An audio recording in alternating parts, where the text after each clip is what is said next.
irmãs, e aí, meu irmão, tudo bem? Espero que sim. Estamos juntos para mais um capítulo das Escrituras.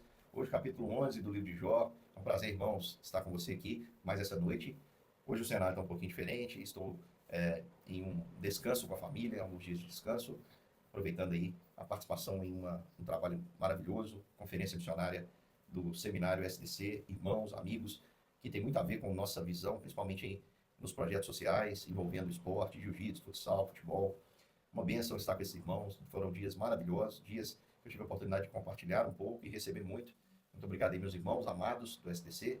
Espero que caminhemos juntos para a glória, para o reino, para a glória do reino de Deus, para a glória de Deus, fazendo com que o nome de Jesus seja conhecido.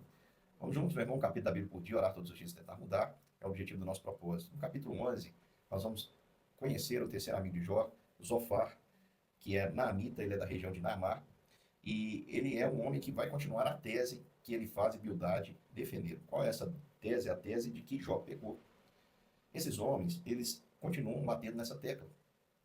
E, meu querido irmão, Jó, ele foi sincero. Se tem uma coisa que Deus quer que nós sejamos, é sinceros. Jó consultou seu coração, percebeu que não havia nada que ocupasse ele, nem por isso ele se sentia perfeito. Ele mesmo vai dizer isso.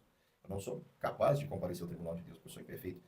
Mas um ato em si, um pecado em si, Jó não conseguia lembrar.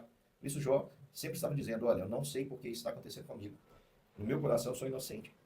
Zofar fica indignado com os seus amigos, porque esses homens estão fazendo o que Deus não pediu para fazer.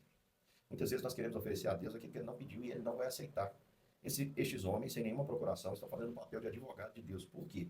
Porque eles querem provar a tese de que Deus está punindo Jó por alguma razão. Porque na mentalidade deles, Deus está condicionado a fazer assim, ser um Deus que age como se fosse uma troca. Ele abençoa apenas os que não erram e pesa a mão sobre os que erram.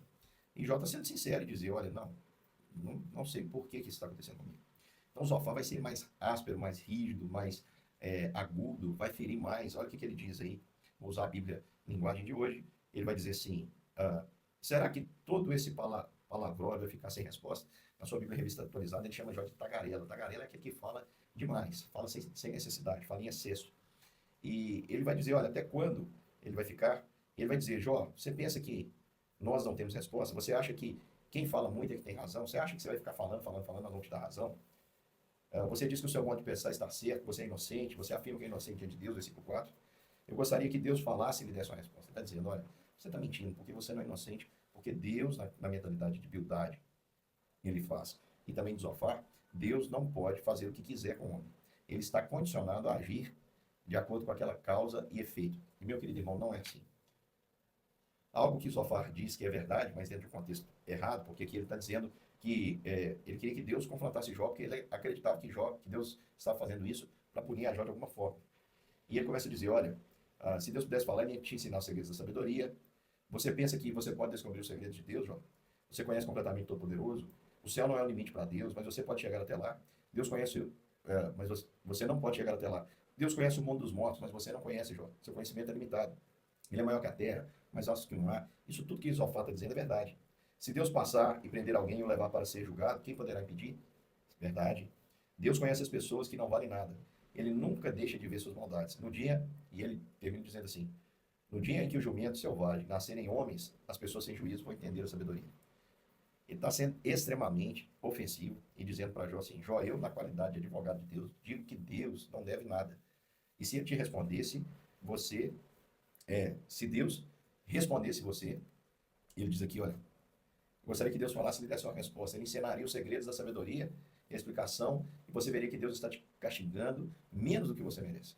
Então, irmãos, a tese de Jó não é que ele não era pecador. Ele é pecador. Todos nós somos. E o que nós merecemos como pecadores? A morte. Mas, preste atenção, Cristo nos resgatou e nos salvou da morte e do inferno. Porém, irmãos, muitas vezes, mesmo salvos, nós vamos passar por aflição.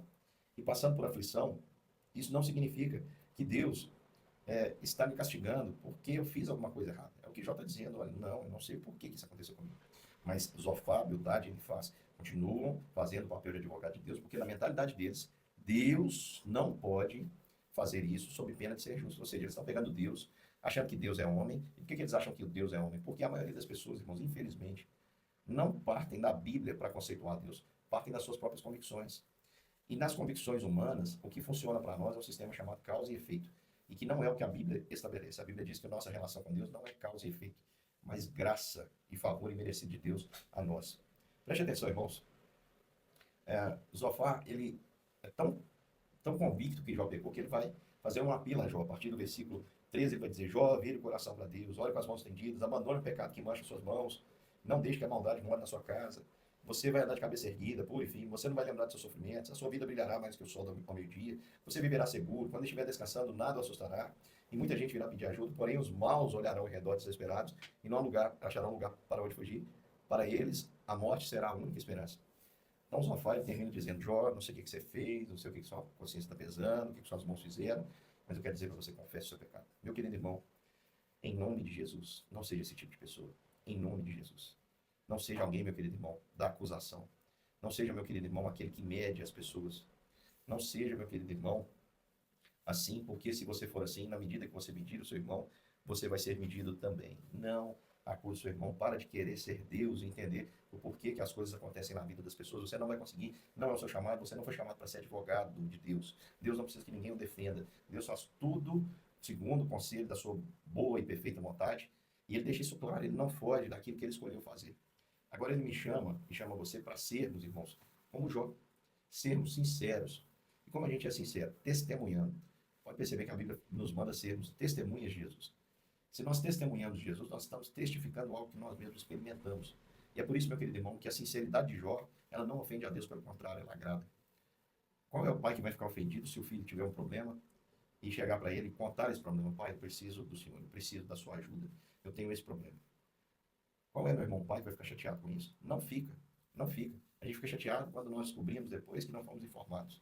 Por isso eu não sei, meu querido irmão, qual que é o contexto da sua vida, do seu sofrimento. Se alguém está te acusando, perdoa. Se alguém estiver agindo como ele faz, Bildade, Osofar, dizendo que você está fazendo isso porque você está pagando o preço disso e daquilo outro, essa pessoa não sabe de nada. Quem sabe da nossa vida, meu querido irmão, é só Deus. E você precisa testemunhar de Deus. E testemunhar tem a ver com sinceridade. Eu preciso dizer para as pessoas aquilo que Deus tem feito na minha vida e o que eu tenho sentido.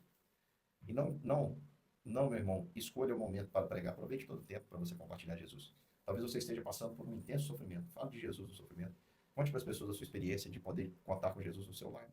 Talvez você esteja enfrentando uma enfermidade. Conte para as pessoas o que é ter Jesus. O que é ter Jesus ao seu lado, num leito de hospital, numa cama. Meu querido irmão, mas muito mais.